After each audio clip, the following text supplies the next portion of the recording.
മലപ്പുറം വേങ്ങര റോഡിലെ പാണക്കാട് എടയിപ്പാലത്ത് മണ്ണിടിച്ചിലുണ്ടായി. സ്ഥലത്ത് നിന്ന് മണ്ണിടിച്ചിൽ റിപ്പോർട്ട് ചെയ്യുന്നതിനിടെ മനോരമ ന്യൂസ് സംഘം അടക്കമുള്ള മാധ്യമപ്രവർത്തകർ രക്ഷപ്പെട്ടത് തലനാരിഴയ്ക്കാണ്. മണ്ണിടിച്ചിലിന് കാരണമായ മണ്ണെടുപ്പിന് അനുമതി നൽകിയതിനെ ചൊല്ലി ഉദ്യോഗസ്ഥരും ജനപ്രതിനിധികളും തമ്മിൽ തർക്കമുണ്ടായി.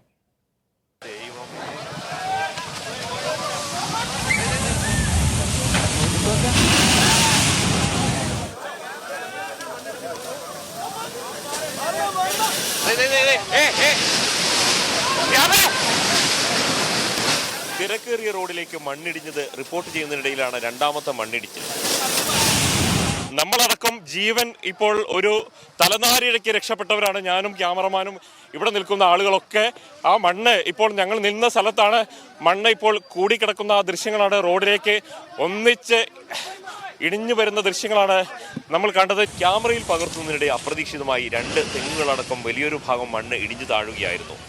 ഉരുൾപൊട്ടൽ പോലെ സെക്കൻഡുകൾക്കുള്ളിൽ മണ്ണും വെള്ളവും എത്തിയപ്പോൾ റോഡിൽ നിന്നവർ ഓടി രക്ഷപ്പെടുകയായിരുന്നു. പലരും ചെളിയിൽ വീണു. ഈ റിസ്ക് ഏരിയയിൽ നിന്നുള്ള താമസക്കാരെ മാറ്റി ഫാമിലീനെ മാറ്റിയിട്ടുണ്ട്. ഇതിന് ഒരു ചെറിയ റേഡിയസിലൊന്നും ആരുമില്ല. ഒരു 200 മീറ്റർ 300 മീറ്റർ റേഡിയസിലെ ആളുകളുള്ളൂ. അവരോട് മാറാൻ പറഞ്ഞിട്ടുണ്ട്. ഉച്ചയ്ക്ക് 1:30 മൂന്നാമത്തെ വട്ടവും മണ്ണിടിച്ചിലുണ്ടായി.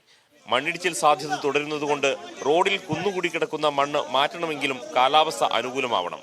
നമ്മളിത് വന്ന ഉടനെ തന്നെ ആളുകളോട് പറഞ്ഞാണ് മാറണം, ഡേഞ്ചറാണ്, കേസ് കാര്യങ്ങളൊക്കെ നമ്മൾ പറഞ്ഞാണ്. പക്ഷെ ആരും ഇത് ഉൾക്കൊണ്ടില്ല. ഈ ഒരു നമ്മൾ ദുരന്തം നമ്മൾ TV കൂടെ കാണുന്നതല്ല, എല്ലാവർക്കും നേരിട്ട് കാണണം, അത് ലൈവായിട്ട് ഫോണിലെടുക്കണം, അതൊക്കെയാണ് എല്ലാവരും കരുതുന്നത്.